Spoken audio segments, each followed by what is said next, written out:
All right, so today is our inaugural streaming from StreamYard to both YouTube and our Facebook group. This is for our May book club book, We Were Liars. And Anna, take it away. Okay. So I have about 10 questions I've prepared, and I'll just go ahead and start with, what were your initial impressions of the book/story? The initial impressions. Mm-hmm. Before or after the twist? Just as you were beginning reading. Because I don't know about you guys, but I didn't really know much about this story when I went into it, and I feel like it's better if you don't really know what you're getting into. Yeah, I knew nothing going into it. Me either. Yeah. Because it's I feel like if you get any sort of description about it, it's just kind of ruin the book for you. So it's yeah, I was happy I didn't know anything about it, didn't know what to expect. And that's why we have a spoiler alert on this, don't we? Mm-hmm. Yeah, I liked the world. I actually liked the map that they had in the beginning of the book. I like a good beach story, so there's a map. It worked for me. Map. Map. Yes. Yeah, did I like. Go back to it. Did you go back to the map? Yeah. Sometimes I did actually, and sometimes I even went back to the family tree that's in there just to keep everything in line, because sometimes I was I don't know who is who or who's connected to whom and stuff. So I liked that was included in there, because I didn't always I'm not familiar with Massachusetts or anything. I don't know how accurate this is, but it's it was nice having a map of where the story was taking place. Now, Nicole, you have at least lived in Boston. Did any of this sound familiar to you as far as the world that it's in? Well, I want to go live there. It's an island. But I mean, Martha's Vineyard, yeah. If you live in Boston, you know it. It's no relation to Martha Stewart, right? That's not who Martha is in this vineyard, right? Correct. I was very confused. And that was very Boston of you, the way you said that. And I loved it. So I lost my page. Where are my questions? There they are. Okay. Consider Cadence's narration. Though she freely admits she remembers little and is on a number of medications, do you believe her version of the story? Remember that she is an unreliable narrator. You mean the lead girl? Mm-hmm. Katie, Caddy, however you say that, I'm not sure. I think for me, it was more just I was curious as to where the story was going to go. Mm-hmm. It didn't bother me that she was on meds, and I just wanted to know what happened. I felt bad for her. I liked that aspect of you could tell that she was trying to figure out what was going on at the same time that the reader is trying to figure out the same thing, and figuring out if we should be believing everything that she's saying, because it's she doesn't remember anything and she's trying to figure stuff out, and it's you don't. I think that kind of adds to the mystery-ish side of the story. Yeah, you're not really sure what's going on, and neither is she. Yeah. Mm-hmm. You definitely have to take everything she gives you, though, with a grain of salt, because she is an unreliable narrator, and it's you can't necessarily believe that everything that is happening actually happened or is real. I didn't really. It's funny because I didn't really keep that in the back of my head as I was reading it. I never really got those vibes until the end. When you realize that all of everything that happened. Has she just been hallucinating this whole time? I'm still not sure. Yeah. Because I do have a question about that at the end, but we'll do that at the end. Okay. I do have a question that involves the ending, I think, at some point. But it's she is definitely very much an unreliable narrator. But I liked that unfolding that happens with the story of you trying to figure out what to believe and what happened, while she's also just trying to figure out what happened in her life and who is who's kind of like telling her the truth in her own life and whom to believe and who she talks to. And it's like, because they like to keep a lot of stuff from her, and it's like she's I think a lot smarter than they gave her credit for, especially like her mom. That keeping things from her did keep my curiosity involved in the book and wanting to find out, okay, what happened? Why are they doing this? What was the accident really like? Yeah.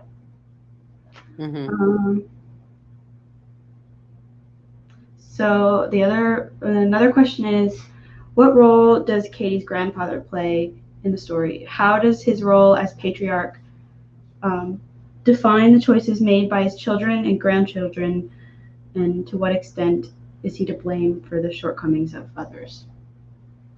There's like 3 questions in one question. Yeah. Pretty heavy questions too. Some of these books questions I didn't come up with on my own. Like I got them. There's some in the back of this book, and then there's others I found online because I wasn't really sure what to ask about.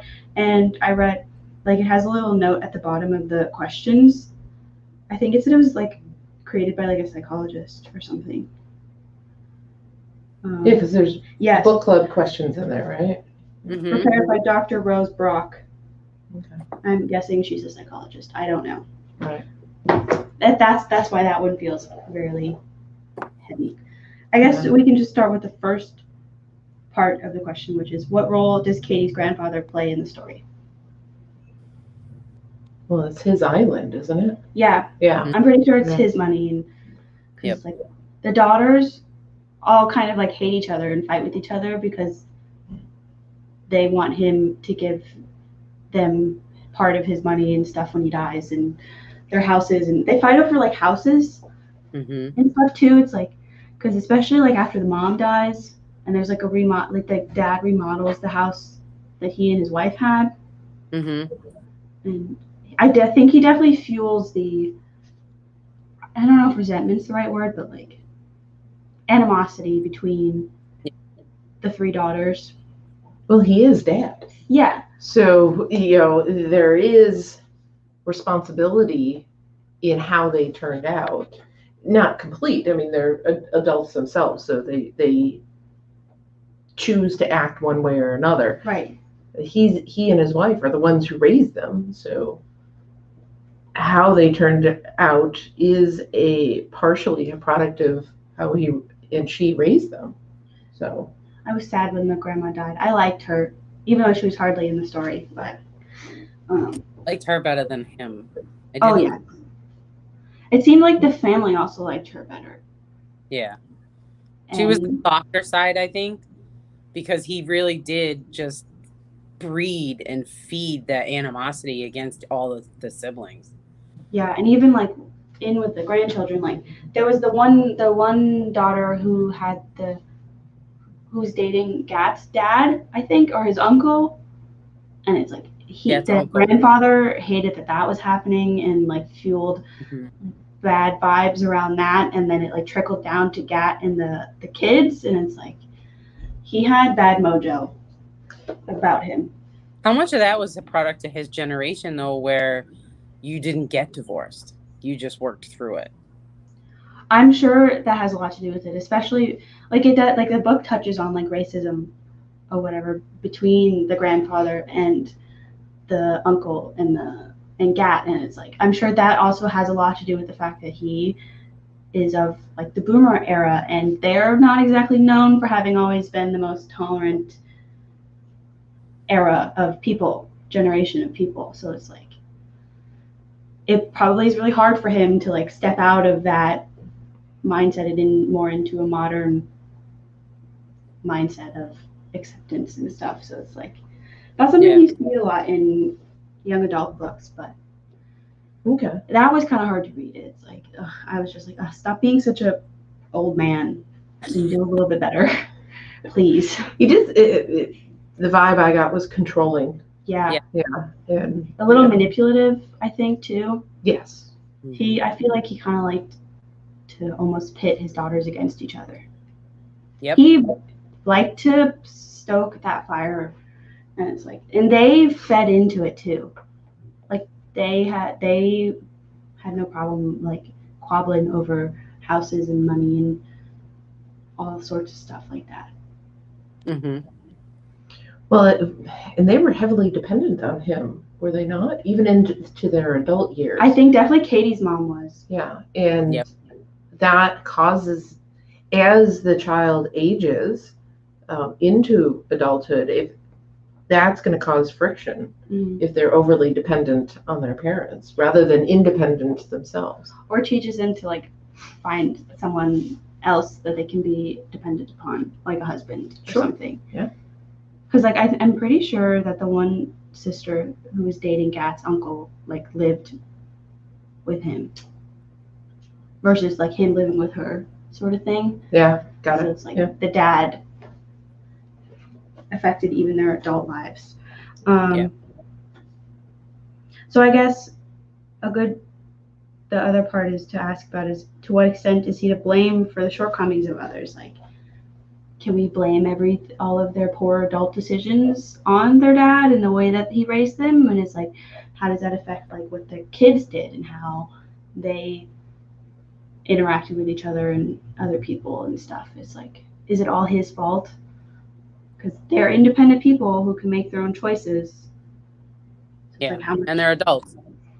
Yeah, and like even the kids, like I'm pretty sure they're like 16 or 17. So it's like you're starting to lose a lot of your excuses by the time you get to that age. It's like you could make rational, independent decisions for yourself by the time you're 16 or 17. And I would say actually you should be starting to make decisions, with your parents' support and them being there kind of like a safety net for and allowing you to make some decisions that may not be the best, but you also have to talk through it. It's like, okay, this didn't work out how you planned. Let's talk about it and how to make a better decision. Now, mind you, parents also need to step in when you're making a decision that is very drastic. Mm-hmm. And as we see in this story, that did not happen. But yeah, at some point, you're an adult. You're responsible for the choices you make and the consequences of those. Yeah, that kind of relates to another question I had, which is, in what ways does the family's curtain of politeness paralyze them? That one also came from the book, and I think it's referencing the fact that nobody in Katie's family wanted to talk about her accident. Nobody wanted to tell her anything, and there was also there was the one aunt who was like constantly like being awake in the middle of the night and it like wasn't getting any sleep or anything and wouldn't talk about that either, and no one was talking about like the other aunt who got divorced. It's like how does that, I guess, affect their lives in like and it's relationships? Funny. Yeah, it's funny you'd label it polite.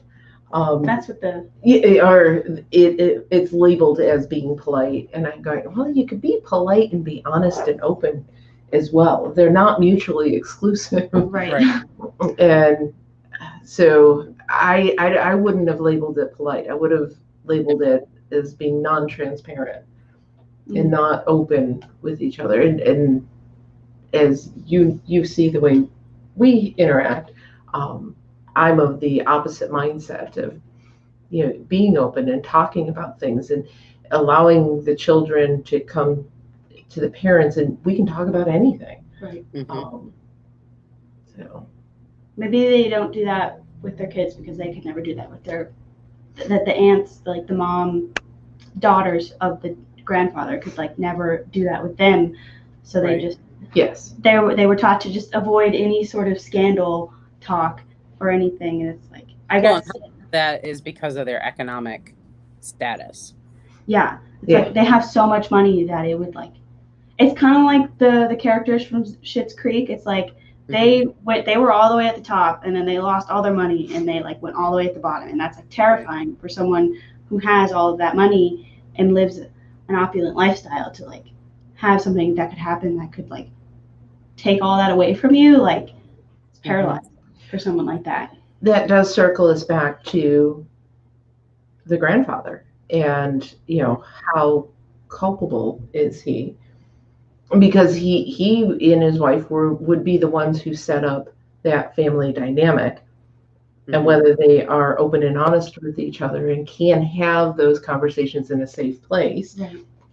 I'm of the mindset that the family should be a safe place to have those conversations. Right. And unless the daughters were really self-aware and have done a lot of personal work, breaking that cycle is difficult. Well, I'm pretty sure Katie got into her accident as a result of conversations and like actions with Gat, whom the grandfather did not like and did not want her to be around. And it's like, because it happened like in the middle of the night, and if I remember correctly, it happened like after some sort of interaction with them, and it's like they got into an argument or something, and then she ended up on the ocean and cracked her head on something, and it's like that trickles down in a way to the grandfather and his feelings around a relationship between her and Gat, and now it's like can't do that sort of thing. Not accepting. And I see her actions as a rebellious teenager actions. Yeah. Twisted and severe outcomes from it. At the heart of it, that's what it is, though. It's rebelling against that. And how can I rebel against that? And I see the family wealth and the symbol of that as the root of it. Let's get rid of it in a hopes to reset the family. Yeah, get the family back together. Get the gang back together. What's the next question? Okay, so do you believe the liars were justified in any way in committing the crime they did? Was the crime successful in any way? So I guess that's talking about the house that they burned down. I'm pretty sure it was the grandfather's. Yeah, exactly. It was the grandfather's house that he had remodeled after his wife died. That was the one that they burned down because that was like the epitome of the symbol of their. That's why it had to be remodeled. Yeah, it was burnt. It was remodeled because it was burnt down, right? Yep. The timeline is kind of wacky in this book, so we're gonna go with what you said, and that they remodeled it. Yeah, that was right, because the ending is her remembering what happened more towards the beginning of the book, right? Versus, and so that I think you guys are right. They remodeled the house after it was burned down. Mm-hmm. So, was it successful or not? I mean, I guess not, because he still had the money to rebuild the house and is still on his island with his daughters and his remaining grandchildren. Well, and they were still hiding. Like, they still weren't open and honest and talking to each other. That's true, too. Yeah. Yeah. I think did it eventually come to that place, though, as she remembers because part of the reason of not talking about it, were they not instructed by the doctors to let her remember on her own speed? So as she's remembering, and I don't remember whether as she's remembering, they are able to have more honest and open conversations. No, they still shut down. Yeah, they still don't really even talk to her. Like as she's as she's figuring stuff out and trying to talk to people about it, like the cousins that are still there and like her aunts, like nobody still will really talk to her about it. And I think it's like her hallucinations of the cousins that died in the fire, died in the fire. Mm-hmm. They're the ones. They're even her like hallucinations are even reluctant to talk to her about what happened. And it's like, so it's like. It still didn't really fix anything because her family, even in her mind and her hallucinations, still won't talk to her about anything about what happened. Right. Did the sisters interact any better as she's remembering? Because were they close? Were they close? I didn't really see it because like no one wanted to talk about, because I'm pretty sure the scene where like the one sister was like sleepwalking or like being awake in the middle of the night, like it seemed like no one was trying to do anything about that to like get her help or make it better for her or something, you know? So it's like I don't think they really got any closer after the tragedy of what happened at the fire. Right.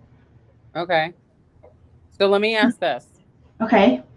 whole thing revolves around this one house. It was Cuddletown, right? Yes. Where all the kids were staying. Why was it empty? Or was it not empty? I think it was empty that day. It was supposed to be empty because everyone was off, like the moms and the young kids were off doing something off the island or somewhere else on the island. So they thought it was gonna be empty, and the reason why people died was because the kids got trapped in the fire. Because they didn't understand the accelerants and how fire spreads. Yeah, and the poor dogs. I know, right? Well, that part I got, but the house that got burnt down was Windermere. I'm looking at the map. It was Windermere. So that whole summer that she was hallucinating her cousins and Gat. Yeah, it said that Cuddletown where the kids stayed because no one was staying in that house. And I was just really confused still to the end as to why no one was staying in the house, that she was able to go in and out of that house and have these hallucinations. Well, on the map, it says that Mirren, who is one of the cousins that died, that's her and her mom's house. I don't know. Did mom moved to the big house? I might have missed that part when I was reading. I mean, she had... I don't know, because I don't remember. I don't know. I don't either. And I might have to go back. Maybe that speaks to the fact that Katie really had no idea what was going on either. Mm-hmm. Or maybe that was just a plot hole that was overlooked by the author. Not really sure. Yeah. Maybe. Don't know. But that was my question. I was very confused. Right, because I distinctly remember that they burned down the house that they did because no one was supposed to be in there. Yep. And no one was going to be on the island at the time. Yeah, but that was Grandpa's house, not the Cuddle house. Right. Their Cuddletown house. Yeah. Because if you remember, it was in the house when they burnt it down. It was just them. Yes. It was them and the dogs. Yeah. I don't know why the dogs were there. Maybe they didn't even think to look for the dogs. That was just rude, personally. I was just like, first you kill the grandma, and then you kill the dogs. And then you kill all the kids. Yeah. You kill grandma, you kill 2 dogs, and you kill 4 children. Right. Why would it's a dark story, yes. It takes a very dark turn at the end. Yes. But it was something I think that has one. Yes. That's my next question. Was the ending a surprise, or did you see it coming? Girl, I probably should have read some of the signs, but when I read that book, I was like, you did not just do that. 1, you just killed a bunch of children, and 2, you're telling me that these characters we've been talking to this whole time have been hallucinations? They've been dead. Are you serious? Did that really just happen? Very unexpected for me. I was very angry. Oh, yes, definitely. Yeah, especially as a mom. Yeah. Right? Yeah. I was just like, wow. I know, it brings up so much. You put yourself in that position, you think, could you, if that was you, Anna, and you survived, and, you killed my son, I love you, but how do you get past that? Right? I don't think there's any way of doing that. It's it takes a whole lot of forgiveness and very strong faith, I think. Right? Yeah. And especially what's really awful about it is I think they were just going along with Katie, because I'm pretty sure it was Katie's idea to burn this house down. And one of the kids, Gat, he's not actually related to any of these kids. So they killed another kid's family, another family's child too, on top of her cousins. Mm-hmm. It's just it was all her idea, and she did all this planning, and it killed her cousins and a kid and 2 dogs, and it's just I know. How did any of us think this was a good idea? And how does she carry on? And because that's not really addressed at the end of the book. Is no. Yeah. A lot of her feelings, I couldn't even imagine how I would feel if I had done something like that. I had burned a house down and 3 of my cousins and some random other kid died.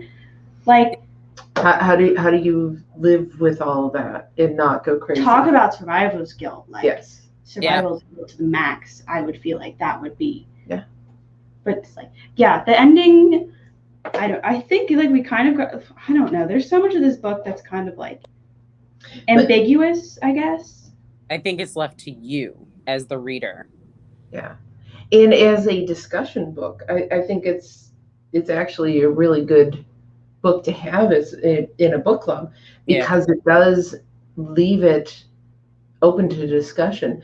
And also, okay, this happened to be a house fire.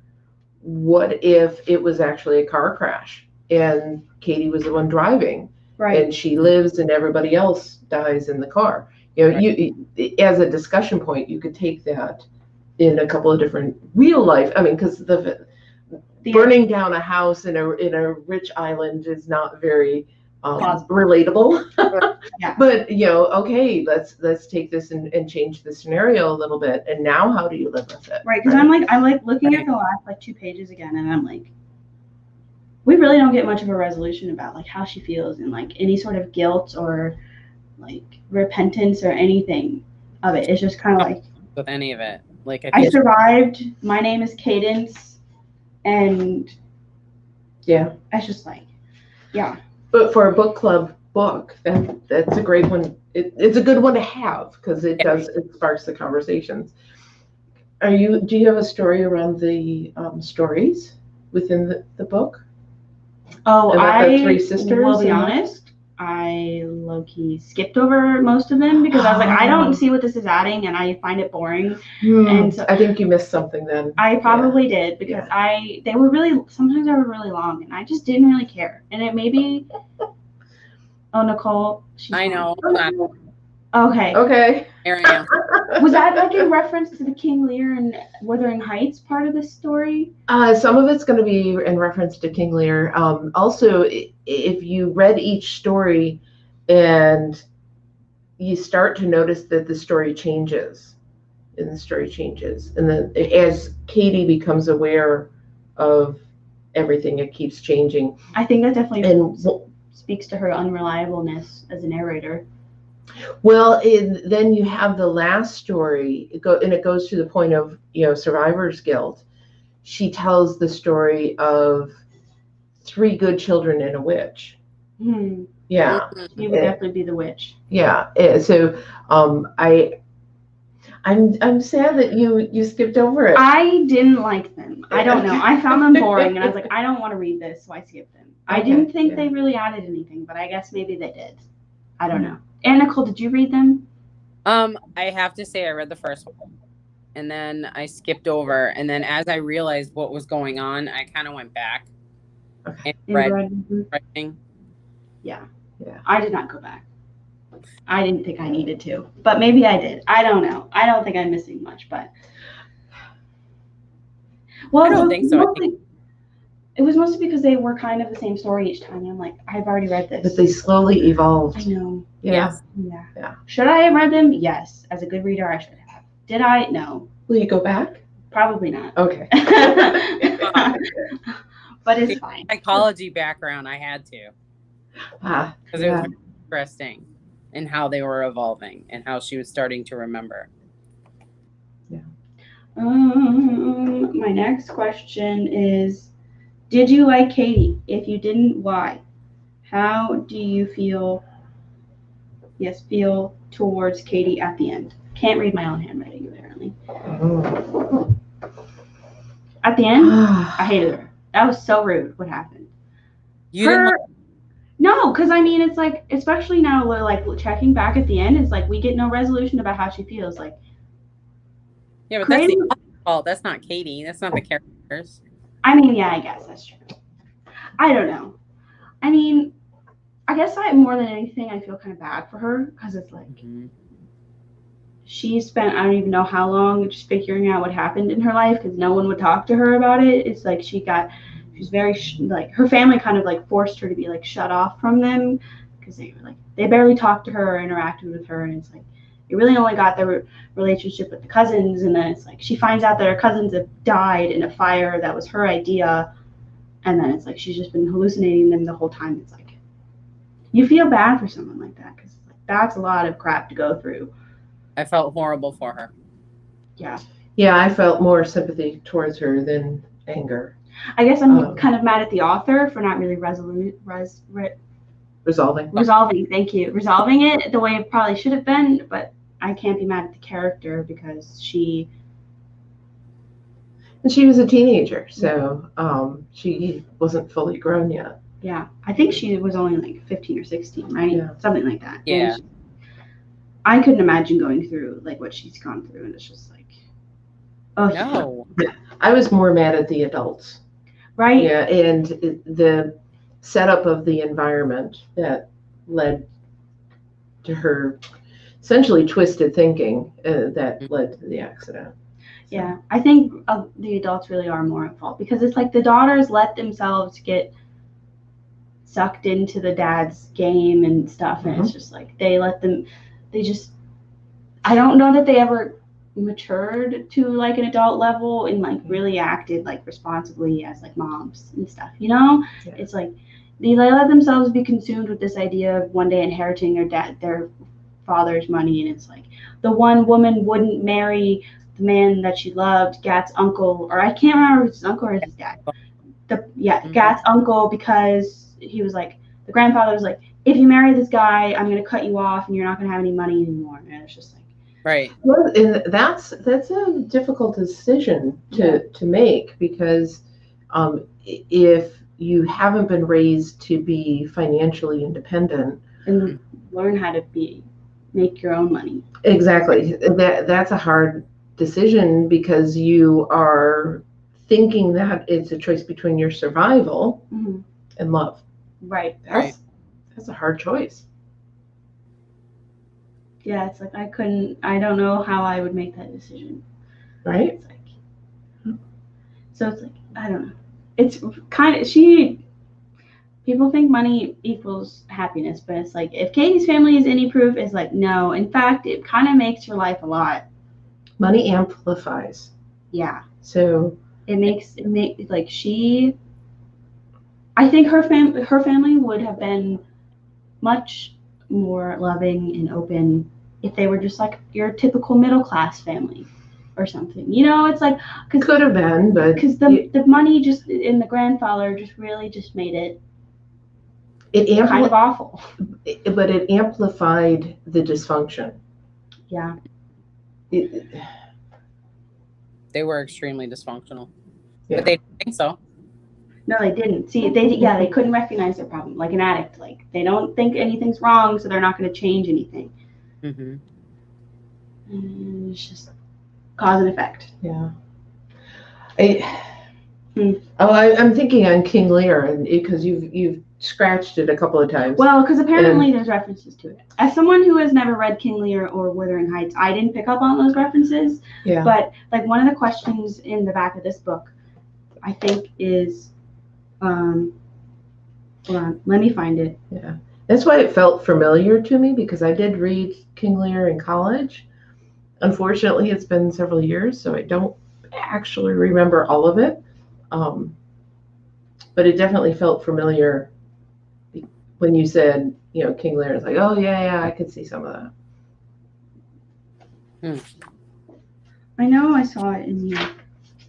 I never read it either, so I have no idea. And I didn't read. Like in this book, it says, how does the author's use of Shakespeare's King Lear and Bronte's Wuthering Heights influence the story?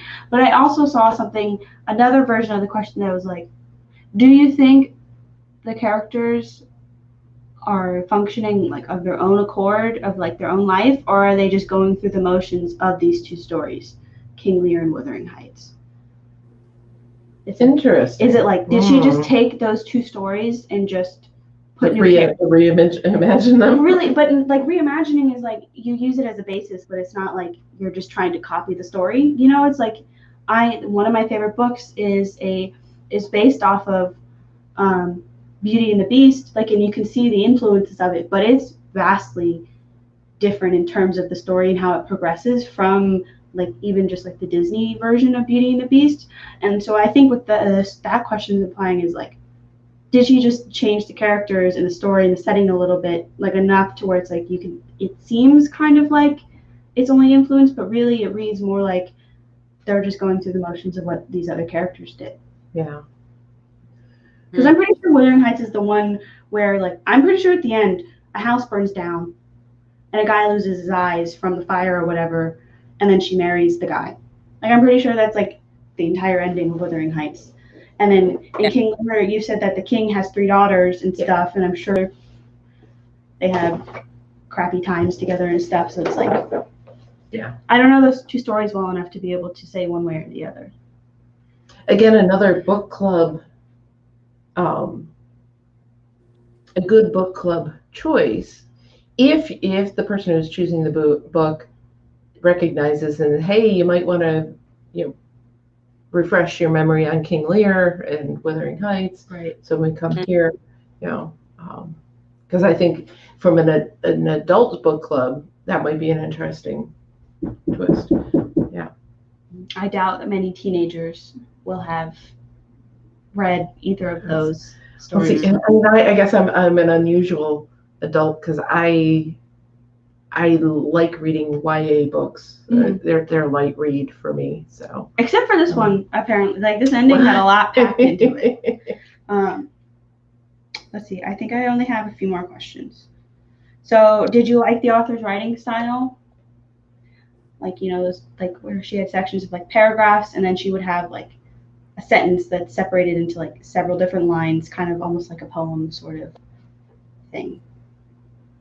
I did once figured out what like section we were working on, like present, past, future, like all that, like kind of blended. Yeah. Yeah, the timeline. I figured it out. I liked it. I thought it was easy. The timeline was a little confusing, like at the beginning and stuff, and like even like at the end when you're like figuring out, oh, this has happened a while ago, and she's just not figuring out that this happened. This is not actually happening in the present time. Yeah. Because I'm pretty sure she talks about everything in the present tense because she's figuring it out. So it's like you as the reader have to figure out what happened in the past and what's happening now, sort of thing, which can be confusing for some people. Yeah. And I like the little stories within the stories. Right. I kind of like the interesting. It made it the poem like structure feel a little more personal. Mm-hmm. I also liked the timing, the way she did Summer 15. Using that instead of an actual date. Yeah. I thought that was a really good new thing. I hadn't seen that before. Or saying when I was 15 or something. Right, exactly. Yeah. It's very unique. I will give it that. I don't know that I've really read a story that's very similar to this one in the way that it's written and presented and stuff. So that's cool. Yeah. I found her easy. I found her easy to read. Oh yeah. Yeah. It's like she did have more or less like simple language, which probably makes it skew like younger YA, but there's nothing wrong with that. It's like because that means, especially I like how short it is too. It's only 250 pages. I don't think you could like draw out, like if she tried to draw out the story longer than it went, I think you would lose that sense of Katie figuring things out as the reader is figuring things out, and you'd start to give stuff away before your ending happens and like your climax happens. So I liked how short it was too. Yeah. Yep. It was a good summer read for me. Yeah. So, yeah. Definitely. Even though we're not in summer yet. Not quite. Do you believe anything to be true? Was the entire story made up? Do you think any of it actually happened? It wasn't a true story, was it? Not in terms of like nonfiction, but in terms of like could it have happened? Right. It's like, does it seem like a believable story? Like, do you believe what Katie's saying and what she's discovered and about her family, I guess is what I'm saying. It's because like we know it's fiction. Like we know like none of this happened in real life. But in context of like a story, like because we know she's an unreliable narrator, so we can't necessarily believe everything she's telling us in the moment that we're reading it. So it's like, do you like really believe that like her cousins are actually dead and that a fire happened and all like sort of stuff like that? And it's like how much do we believe of what she says to us about what's happened and what's happening in her family? I think it's her view Like, I thought the fire happened and I thought her cousins died, but I think as far as how she's talking about her family and all, like that's definitely her view of her family. Yeah. It didn't feel like, this was like a dream state kind of thing. Right. Yeah. Oh, I would have hated that if that's how it ended. Yeah. She was like, oh, and then I woke up. One of the most biggest faux pas you can do in a book is be like, it was all a dream. I would have been so mad if that happened. It's like, I'm already kind of mad that her cousins died, right? Because that's tragic and awful and terrible. But then on top of that, if you add, it's like, oh, none of this actually ever happened. I just was like in a dream. I would have been like, you suck so hard. Yeah. And whether they were hallucinations or ghosts, or whichever, framework you like to work with. Right. I think it works. And it is a way, I thought it was a really interesting way for her to really become aware of what happened and process it. So. I'm pretty sure she never, because if she was hallucinating or seeing ghosts, like, I feel like one of the adults would have been like, Katie, who the heck are you talking to, right? So it's like I don't think she was ever around like her aunts or her grandfather when she was interacting with their cousins. She was always off somewhere doing something else, because it's like, that's what you have to do as like the author, because it's like, because you gotta, if there's an adult there who sees the child just talking to herself, they're gonna have to say something about it. Right. So it's like, I like to think of it as like ghosts more so than like hallucinations, because that adds that like paranormal aspect to it instead of her just being crazy, That's how I took it. As ghosts. The aspect, yeah. Oh, what a wild ride this book is. And so the last question is, did you like it? Was it satisfying? Like, I guess the ending satisfying? Did you like the book overall? I did. I liked it. Even with its frustrating bits. Right. Yes. The ending, I feel like we could have gotten more about like how she's dealing with her grief and stuff now that she's like found out what happened and stuff, and it was like maybe a little bit more about the aftermath of everything, because that's like really hard stuff to like come like just figure out, let alone like comes to terms with. So it's like we could have gotten some more out of that, so it's not completely satisfying, but I think for what it was, it wrapped up fairly nicely, I think. So and like I've said earlier here, the fact that it can spark conversation, right, like that. Right. Yeah. Well, and do we know if she's not making another book? I don't think she does sequels to her books. I think all of her books are standalones. Yeah. So I will say, of all the YA books that we've read together, I usually get mad at you at the end of the book. Why? Because I'm like, why did you pick this book? Because I feel like all YA books don't wrap up nice and like with a bow. Like there's always some tragicness that happens. Well, it's because a lot of them are series, right? Yeah. So there's at least one other book that follows it, so they have to end on some sort of cliffhanger. Versus this one, so you're not gonna like the one next month, like for June, because that one is the very first book. But let me tell you, that ending is everything. But anyways, this one is a standalone, and so it's like it has to end up nicely because you're never coming back to these characters. Like when that last page finishes, that's all you get with these characters. So it's like standalones they don't have to necessarily have a happy ending, but they have to have a resolved ending.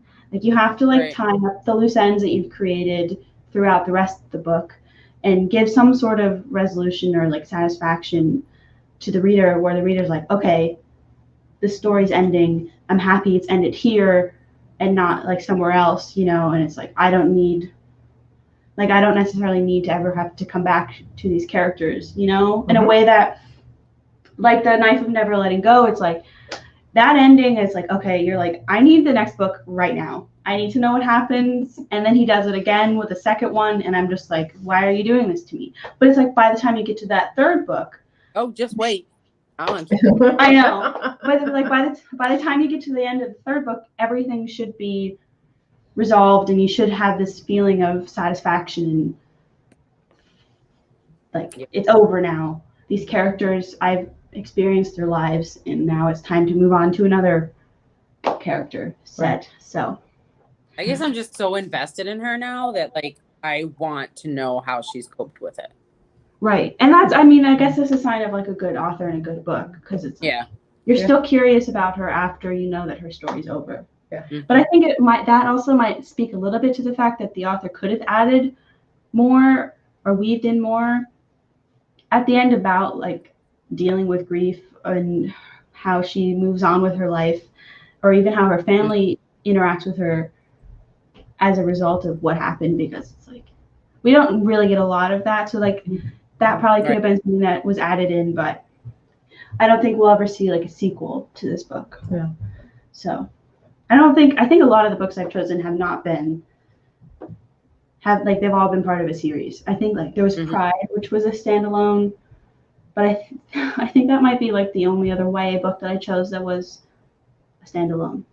Yeah, no, we did series before.